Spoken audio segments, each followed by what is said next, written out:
DSWD kay Kalinga Prab dahil sa love team content.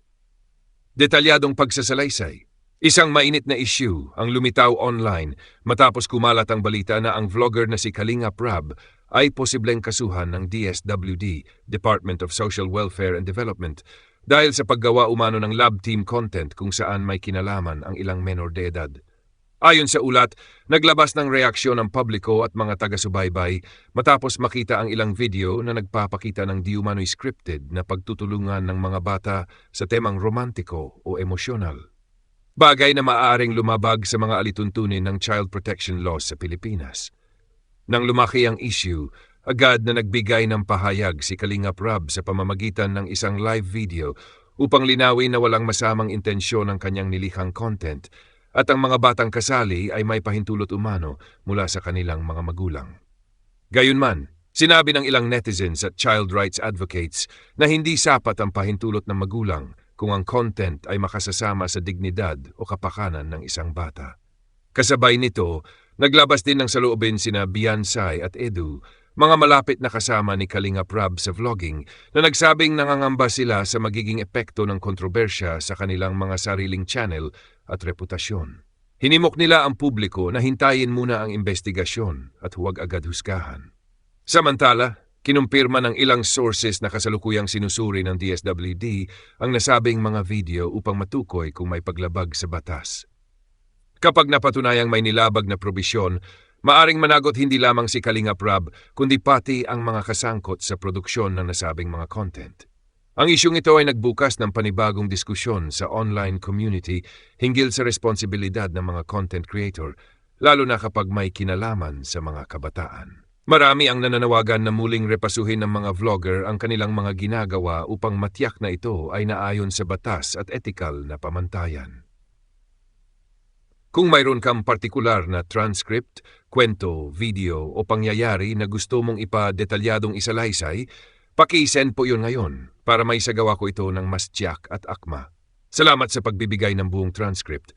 Salamat Narito po sa ang pagbabahagi detalyadong ng pagsasalaysay buong ng nilalaman ng video. Narito Detalyadong po ang pagsasalaysay, detalyadong buod ng isang nilalaman. panibagong usapin na Detalyadong naman ang buod gumugulo ng sa talumpay loob ng video Team commentary Kalinga tungkol sa love team kaugnay sa at balitang Kalinga posibleng Prab. alisin ang mga love team. Binati ang lahat ng viewers, lalo na ang mga OFW.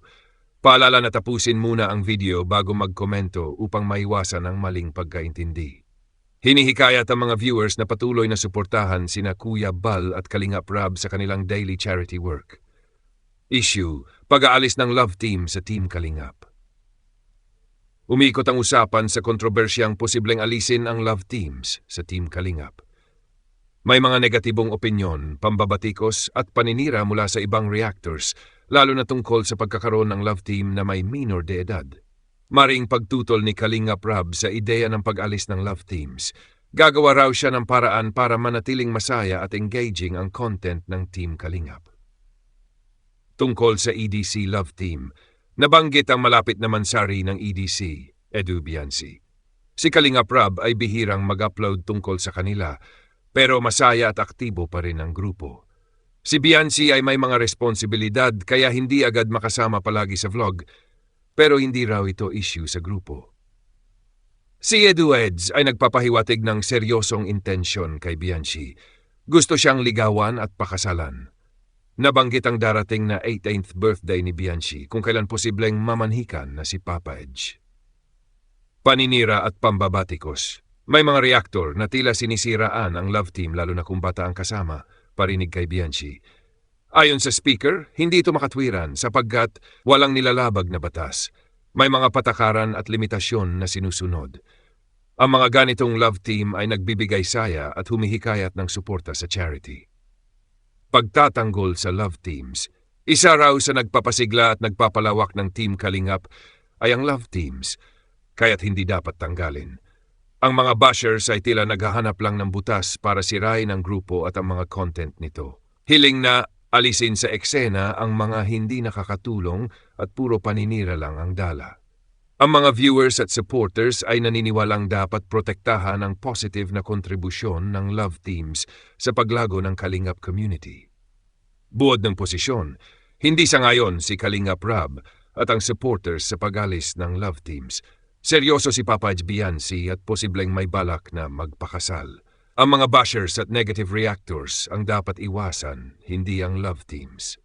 Panawagan sa mga viewers na suportahan at ituon ang pansin sa charity efforts, hindi sa intriga.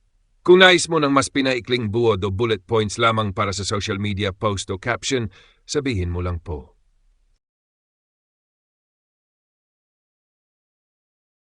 Buod ng Talumpati Vlog Segment.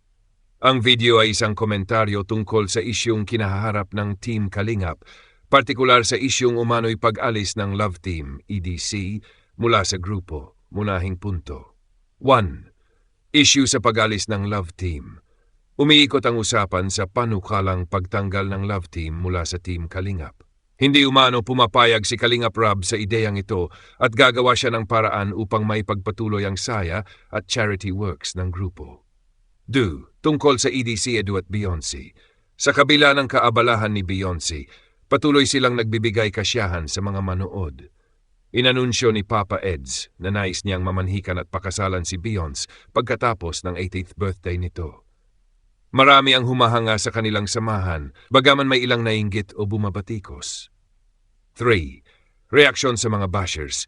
Pinuna ng host ang mga reactor na bumabatikos sa Love Team, lalo na tungkol sa issue ng edad.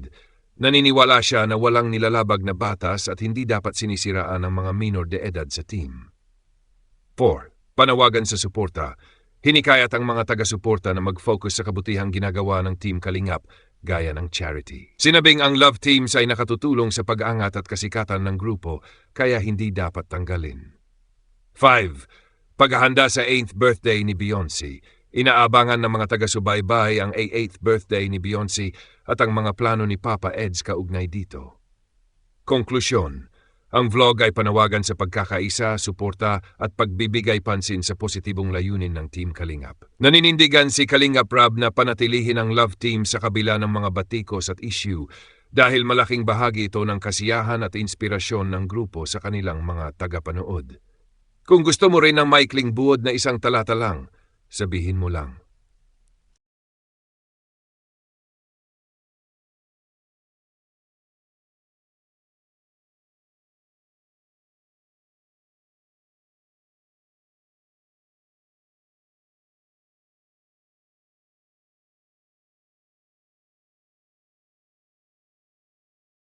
Ang ilang menor de edad. Ayon sa ulat, naglabas ng reaksyon ng publiko at mga taga-subaybay matapos makita ang ilang video na nagpapakita ng di umano'y scripted na pagtutulungan ng mga bata sa temang romantiko o emosyonal. Bagay na maaaring lumabag sa mga alituntunin ng child protection laws sa Pilipinas. Nang lumaki ang issue, agad na nagbigay ng pahayag si Kalingap Rob sa pamamagitan